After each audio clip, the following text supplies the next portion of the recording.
This isn't the Beano video.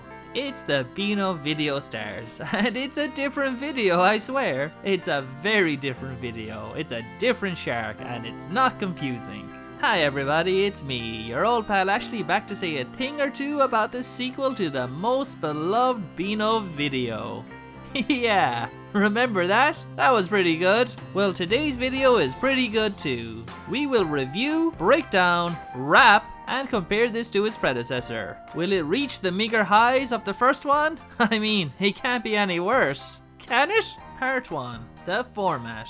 The format is significantly mixed up this time. It's no longer a zap format with different panels introducing us to each short. We do get a little of that, however, on the DVD menu. Instead, here, this time, everything is kind of tied together with a bit of a narrative. It reminds me a little of those old Looney Tune compilation movies where they would have a bit of a plot to tie all the shorts together. In Beano Video Stars, we start in outer space with some aliens noticing a bit of a commotion down on Earth, so they go to investigate. They arrive in Beano Town, which is hosting a film night with a red carpet setup and a host with a very familiar voice introducing us to the stars of the video. Ah, that's where they got it. Very clever. Video Stars. I get it. So everyone makes their way to the screen, and from there we have the setup for each cartoon. The DVD only advertises 8, a paltry amount compared to the 19 we got in the Beano video. You might be thinking to yourself, maybe you will get longer cartoons this time. Well, you would be wrong. Some of these are actually rather short. Don't worry though, the time is made up for in the framing device. Along with the lengthy opening, we also get interludes of audience reactions from different characters. One in particular involves Billy Whizz running to the South Pole to retrieve some ice for Fatty. We also get some fun advertisements and a real edgy rap. Oh, we will talk about that. The film also ends with an elongated ending sequence that was enjoyable for what it was. Part 2. The pacing. I liked the comic format of the first one, but it wasn't done amazingly. This one works so much better. While containing the different shorts, it does have this consistent through line that helps with pacing. Each character not having 4 or 5 different shorts also does wonders to not feel repetitive. The only characters who got 2 cartoons were Dennis and Minnie, and they are both pretty short, so you don't feel the length. That's what my girlfriend said.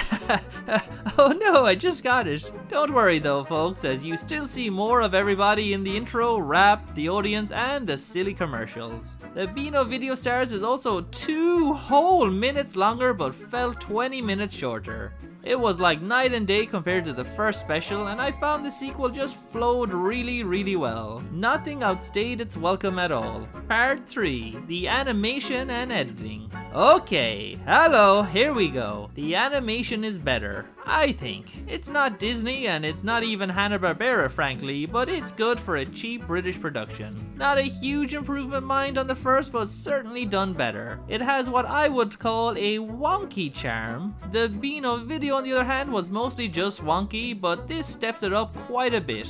Nothing is as ugly as the Face the Music short from the first video. The animation layouts are superior in every way, and in the first video the best short was the Pink Love. Here I would say everything is to the Pink Love level of quality or better. To be clear though, it's still not great with a lot of cheap stuff like here at the end in the crowd. The weird popping up and down of these generic PNG boys with Plug and Herbert. Thankfully it doesn't linger on it too long before cutting away, and that leads me into the biggest improvement. The editing is tight, my god. It feels like they really learned a lot from their first go on the Beano video. Here is a reminder of some of the horribly awkward and lingering moments from the first one. This pupil has the best teeth. Who'll follow that rose? Nothing like that happens here. Everything cuts and flows like it should. Honestly, I know we got the amazing 1996 Dennis show after this, but I really wish we had gotten a third video in the series. You could have called it the Beano Video Stars cartoon. Keep the confusion. I'm all for it. The game was certainly up tier. Both the Beano Video 1993 and the Beano Video Stars 1994 were produced by different production studios. The Beano Video 1993 by Living Doll Productions and the Beano Video Stars 1994 by Flix Films Ltd. Both for DC Thompson and Polygram Video. I think one more go at it, they could have made something special. Imagine they made another video or DVD in 98 or 99 and were able to translate the B storyline. Or do other famous stories like Gnasher is missing. Maybe that could have been the through line. Throughout the show, you could have had Dennis looking for Gnasher and have other cartoons playing. They could have also introduced more characters like Calamity James or Crazy for Daisy. It is a shame I feel we didn't get another, as from what I have seen the videos were relatively successful. This one for instance won a British Animation Award in 1996 for Children's Choice Special, as well as an award for Best Special in 1995. Something I want to really praise Video Stars for is its translation of comic to cartoon. All of the shorts do a good job being translated to and working in a new medium. In particularity, It's a Dad's Day. This really felt like a Minnie the Minx comic come to life. They also did a really faithful adaptation of the Bash Street Kids makeover and stayed very loyal to the comic. Even the three bears, which aren't my favorites here, feel like their strips come to life and thankfully is as short as a classic Three Bears comic. But more on that later. Part 4. The characters. We have all our returning characters from the first video. Dennis, Gnasher, and Gnipper for some reason. He's back too. We also get Dennis's mom briefly this time, and even what may be a prototype Colonel from the Dennis the Menace series. I have heard claims he appeared in the comic before, but I just can't find any proof of that, and I have barely looked, and if I don't, who will? One of you watching this? Well, I certainly hope you do. It would help me out a lot, honestly. Now the real star you want to know about.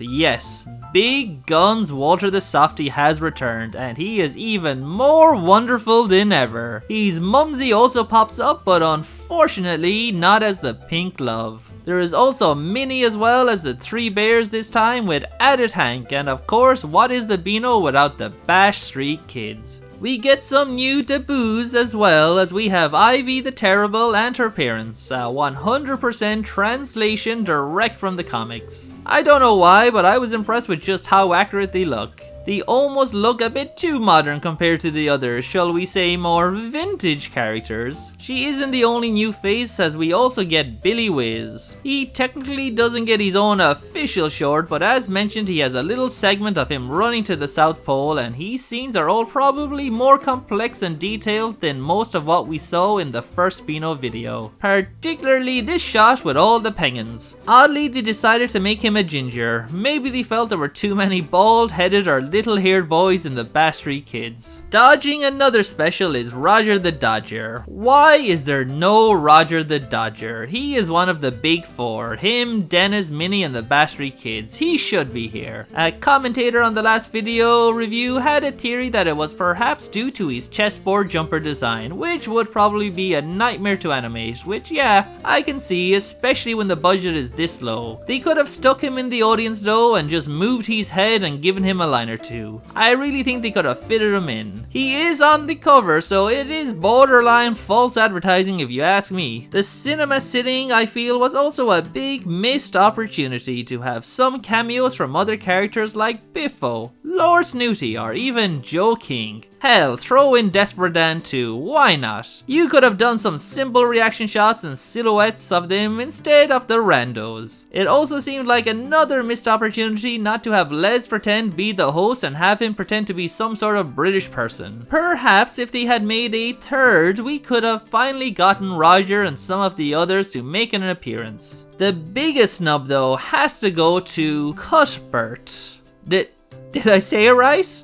Cuthbert. Okay, I'm glad that is sorted. Anyways, Q-Bert isn't here, which annoys me. I say justice for Q-Bert. Oh, I'll be in trouble for that one. Part 5. Music, sound effects, and voice actors. Really not my area of expertise, but I have a thing or two to say about a thing or two. Let's start with a positive.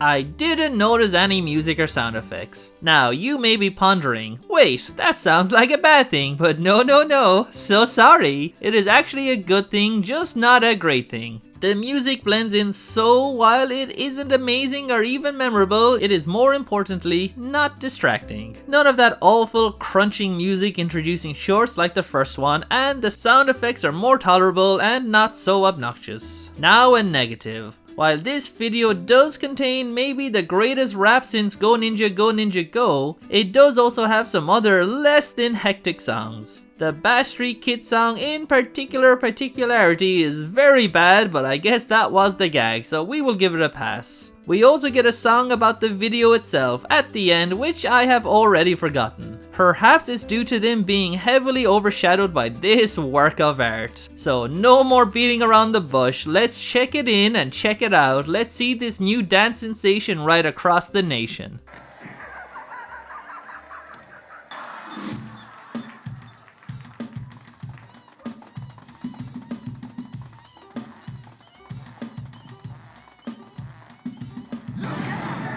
Something going down, you better hold on tight, it's the latest thing in town. Slam, blam, when the Beano kids are rapping. Zap, rap, anything can happen. Can I hear you say yeah? Gonna make you feel good. It's the Beano kids in a dancing mood. There's Dennis, Gnasher, Ivy and Toots, and Danny trucking in his rapping boots. Check it in, check it out, check it in, check it out. It's a dance sensation right across the nation. Check it in, check it out, check it in, check it out. It's a dance sensation right across the nation. Check it out, big shout, the Beano Rap. Everybody dance, let me see you move about. Check it out, big shout, it's a cartoon rap. Anything can dance, jump around and move about. When the Beano kids are rapping, you know anything can happen. Let me see you moving. Beano Rap. If you're ever in the street and you hear the Beano beat, don't turn your back, just start to move your feet. So join in with the others, all the sisters and the brothers. Dance around and move about, pump it up and let it out. Check it in, check it out, check it in, check it out. It's a dance sensation, a cartoon in animation. Check it in, check it out, check it in, check it out. It's a dance sensation, a cartoon in animation. Check it out, big shout, the Beano Rap. Everybody dance, let me see you move about. Check it out, big shout, it's a cartoon rap. Anything can dance, jump around and move about. When the Beano kids are rapping, you know anything can happen. Let me see you moving. The Beano Rap. When you're feeling really down, stop tearing out your hair. Start acting kind of brave, it's a chance to take a dare. Bend over backwards. Hold it right there. Now stand up straight, put your elbows in the air. Give me a D. D. Give me an M. M. D for Dennis. M for Menace. Give me a D. D. Give me the M. M. M for Menace. D for Dennis. Check it in. Check it out. Check it in. Check it out. It's a dance sensation, a cartoon in animation. Check it in. Check it out. Check it in. Check it out. It's a dance sensation, a cartoon in animation. Check it in. Check it out. Check it in. Check it out. It's a dance sensation right across the nation. Wow, that truly was a dance sensation in cartooning and animation. I'll tell you what, when the Beano kids are rapping, you know anything can happen. Big shout. It's cheesy, it's bad, but you know what? It's fun. I don't hate this. It's not on my gym playlist or anything, but that is mostly due to me never going to the gym. They use a few other song snippets in this special, which I'm not sure. I think maybe actual songs. So, in summation, music not great, but much better than before, and that rap is iconic. Now for the voices. They are better. Maybe. I think. There are certainly more of them, but not enough. Susan Sheridan, talented as she is, thankfully doesn't voice everybody this time. Last time she did Dennis, Minnie, Ma Bear, and most of the Backstreet Kids, as well as Minnie's fans. She is still in this though, don't worry, reprising some roles like Walter's mom, and unfortunately, a lot of the Backstreet Kids again, but at least it's not all the main characters this time. A teenager called Mark Pickard voiced Dennis this time around, though I couldn't find if he did anything else after this. He is okay, he does a decent job for what it is. He actually sounds like a boy, so what more can you ask for? I wasn't a fan at first, but I enjoyed the voice more on my second watch. Minnie's new voice is great. I like the old one a lot, but I give the edge here to the new voice performed by Nicholas Stapleton, fresh off of EastEnders. She does a really great job, maybe my favorite voice performance in the whole thing. A lot of voices here you will recognize from the first. Gary Martin, an OG, returns and voices Gnasher and many more. One of his voices you will recognize as Pieface from the 96 Dennis series. Not too much to say here, it is more of the same as the Beano video with a bit more variety. Again, the editing is improved so it stops any awkward poses, and some of the faster scenes are really funny, like this random nurse and doctor. Here we are, Doctor. Why, thank you, nurse. Some voices I didn't love included Spotty with a weird lisp thing and Danny with his Minnie the Minx voice from the Beano video. Head's voice is different too. I like it, but he doesn't have any lines as iconic as... Oh, what a handsome mask. Plug was probably the best Bass Street Kid voice, which is good as he is more or less the main character in their cartoon. Herbert's voice. I don't know. It's bad and out of place, but... No, I don't. It's only 45. It's kind of funny. Part 5, the cartoons. I will go through this chronologically because why not? There aren't as many and they transition into each other well enough. We start with Dennis playing with his imagination and of course assaulting dear Walter for no reason. He does also mess with a whole platoon first, which is more impressive than just beating up an innocent boy doing it's just his nose, I swear. My goodness. Anyways, in between his delinquent assaults, the feral Dennis makes snowmen and plays pretend. He uses the snowmen to hurt people, and it all culminates in a snowball fight with the army, giving us this transition into the mini cartoon. An okay cartoon, not hectic, but good enough for what it is. It doesn't touch the pink glove though. I do like the Dennis design here, and Gnasher is proper Muttley-esque, as to be expected.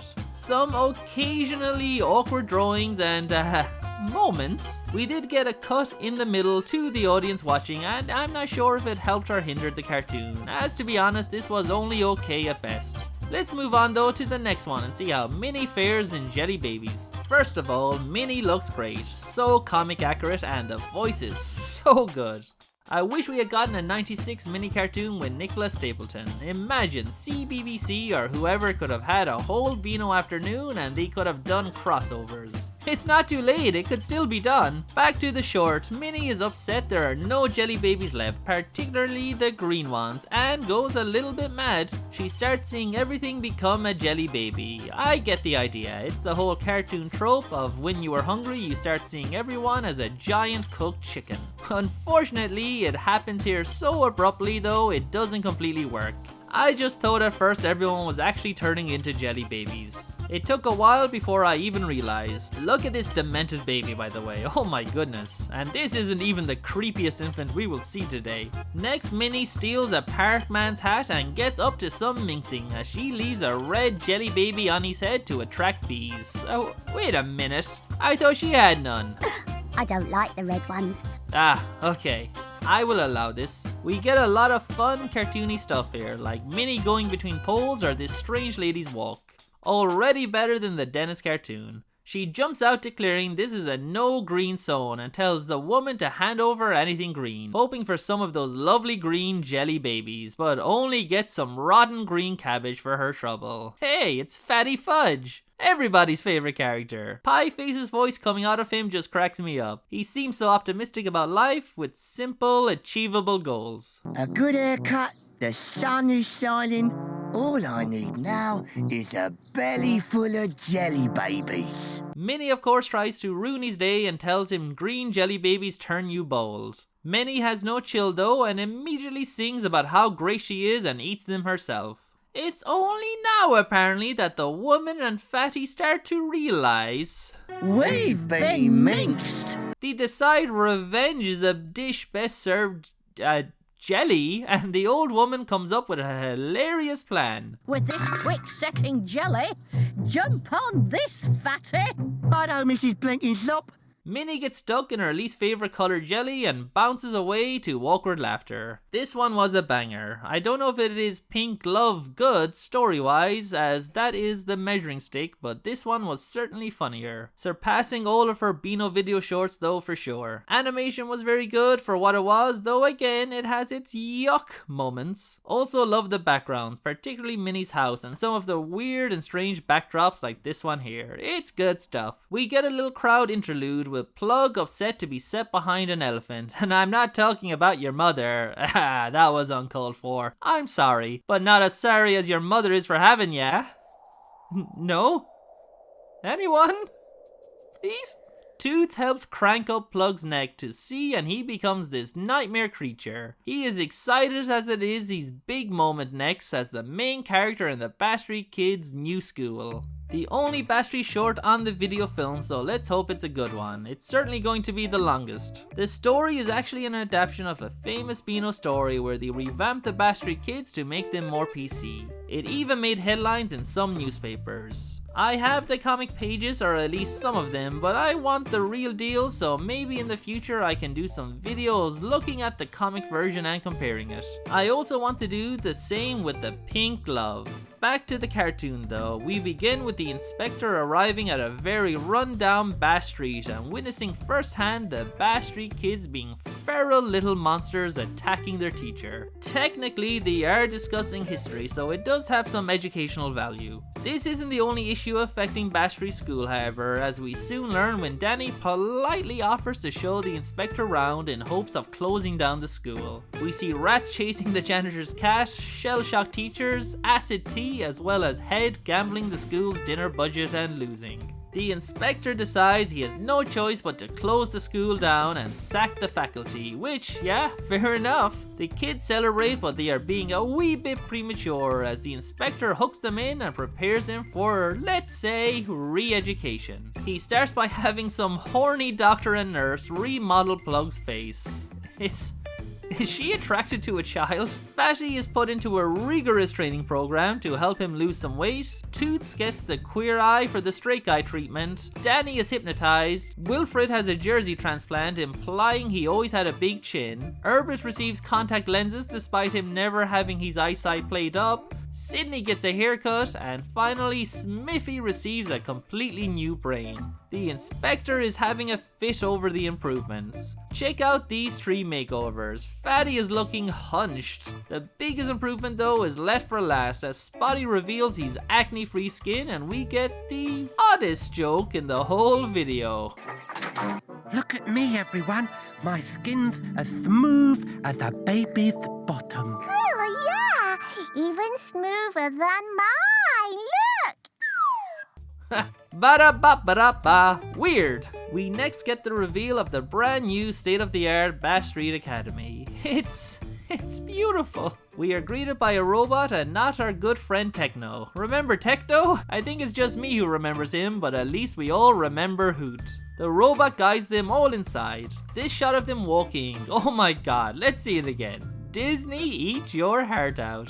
The school is very high-tech for 1994. I'm very impressed. Smithy can do algebra upside down and Danny wants extra homework, but what has the inspector most proud is Plug's new face. But of all my remodeling work, I think Plug's new face is my finest achievement. Don't you? Oh, shucks. You're just saying that. You are the handsomest creature in the world, Plug. No, I'm not. Yes, you are. You're just saying that to embarrass me, Mr. Inspector. Alas, some things are not meant to last. The Beano video warned us that plastic surgery could not work for long on Plug. So handsome Plug, he's back to normal and is shocked to see what has happened to his buddies, but is promptly expelled and thrown in the trash before he can do anything to help. Also, before we get back to The plot. Has anyone else noticed the robot's nipples? I feel no one is talking enough about the robot nipple switches, and that's almost as weird as the robot's nipples. Plug lands in the dump where all the old faculty now live apparently, and in their madness have built a little cardboard school. They decide to spy, hilariously and obviously, on the new school to find a weakness for Nipplebot. All their high-tech technology, and they never thought of looking out the window. Teacher laments losing his career to a disc, which gives Plug an idea. They record some awful music CD to insert into Nipplebot. Speaking of Nipplebot, did you know he shoots lightning from his nipples? Well, he can. Shh! I'm replacing Nipplebot's CD-ROM disc with terrible music. Plug replaces Nipplebot's CD, causing him to dance and go haywire. We get this baller tune.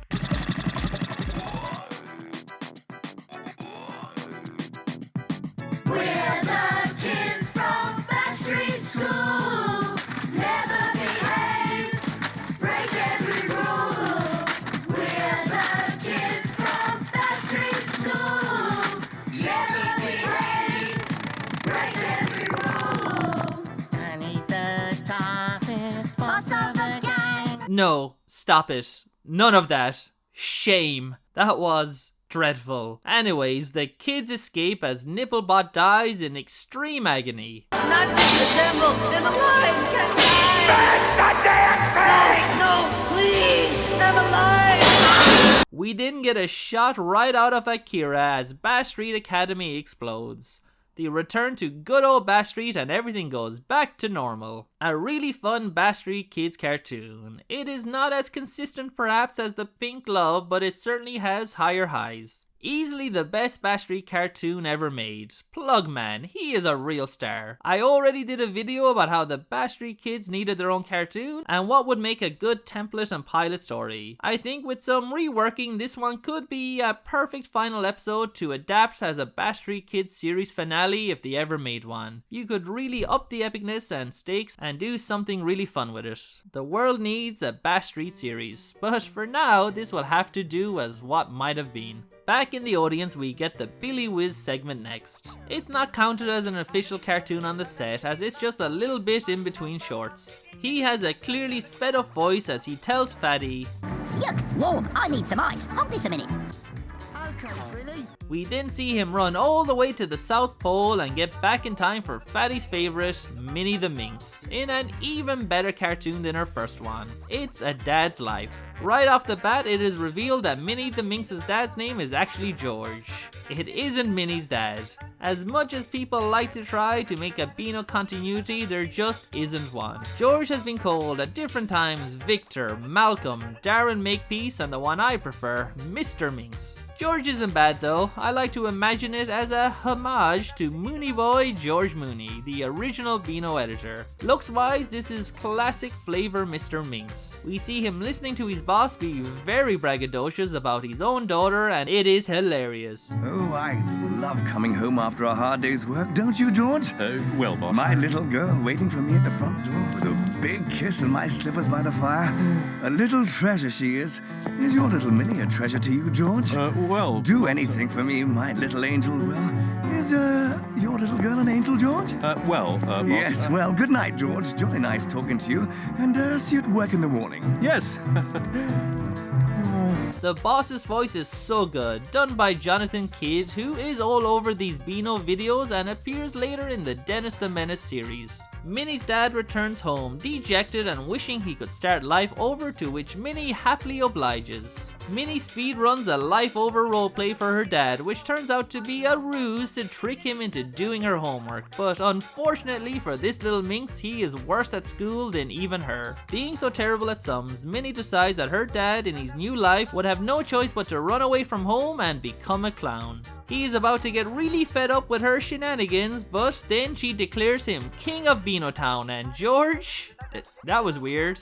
and Minnie's dad goes completely insane and loses all touch with reality. As he is having this midlife crisis, his jovial boss walks by and Minnie, in full acting mode, makes him feel bad for overworking her dad and causing his meltdown. Minnie gets the boss to give them 2 free tickets to the fairground, and we see them have a wholesome moment as Minnie's dad realizes his life isn't so bad after all. Adorkable. Not as elaborate as the Bash Street Kids short, but honestly just as entertaining. We get lots of great moments, like when Minnie's dad puts on a helmet as he arrives home. He then runs through a series of Minnie's traps that would leave any soldier with some serious PTSD.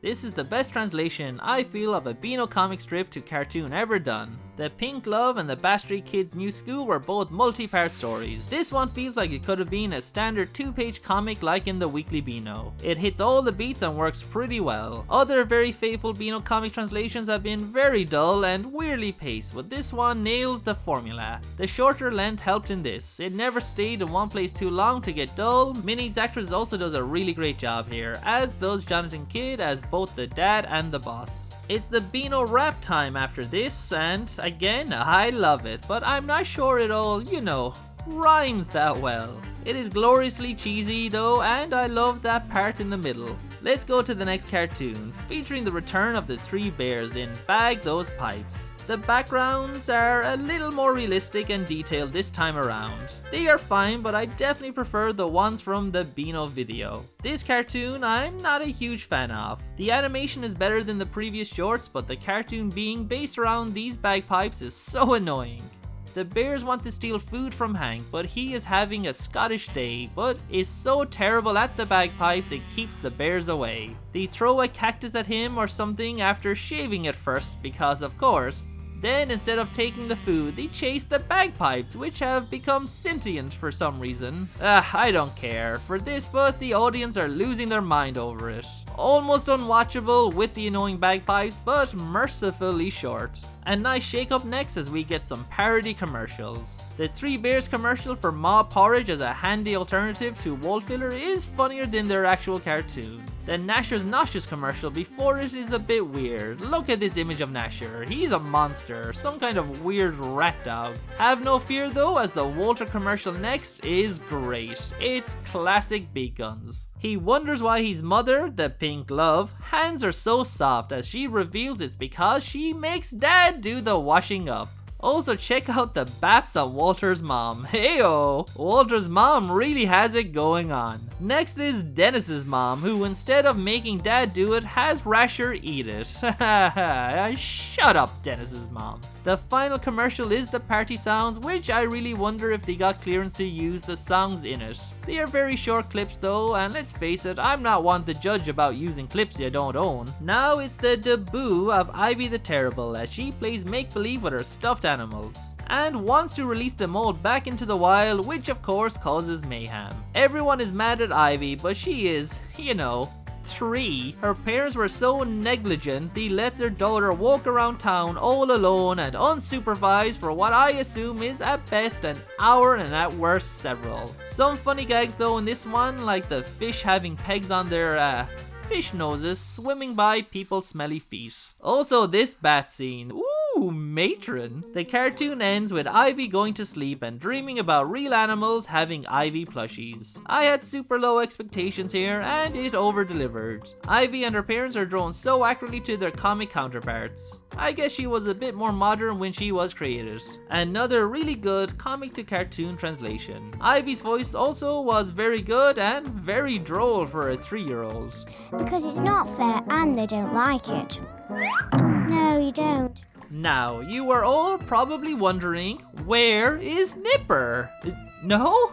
You aren't? Well, he is here in Flutterby. Gnasher laughs at his pup as he has a sneezing fit from a butterfly who won't get off his nose. Gnipper eventually smashes himself in the face with a hammer as Gnasher continues to chuckle it up. Gnipper then immediately misses the butterfly, I guess, but don't worry, it comes back right away, so all is good. Hooray! But what's this? Beautiful boy Walter out with a net looking for butterflies. We could have a real misunderstanding here, but actually we don't, as Walter just skips on by and the butterfly leaves by itself. He never touches it, but Gnipper is upset, so Gnasher mauls and attacks Walter, who literally did nothing, and steals his bow for Gnipper. This was totally unprovoked. That rat dog should be put down if you ask old Ashley. Maybe the worst cartoon so far, and it's losing some steam, so might be time to start wrapping things up. Well, what do you know, it's time for the final cartoon. Dennis meets his match. Something I haven't pointed out yet is that there are a lot of really nice establishing shots of the town throughout the entire video, and we have another nice one right here. If you look closely, one house seems to be on its side and another appears to be a teacup, and beside it a duck house with a cap. In the top right corner you can see a castle, perhaps the abode of our beloved Marmaduke, Lord Snooty, Earl of Bunkerton. Also, for such a small town, there are farms, castles, rivers, big football pitches, and a mountain range to make Switzerland jealous. Beano Town has it all. We zoom in and see all these animals in love. I particularly like the design of this blue cat. Anyways, Dennis and his gigantic rat dog are not impressed, however. They have no love in their hearts. But here comes Softy Walter, who is really the most effeminate I have ever seen him. He is so over the top. He tells Dennis nothing he can do can upset him today, which the menace and the rat take as a challenge. First they soak him with a hose and Big Guns laughs it off.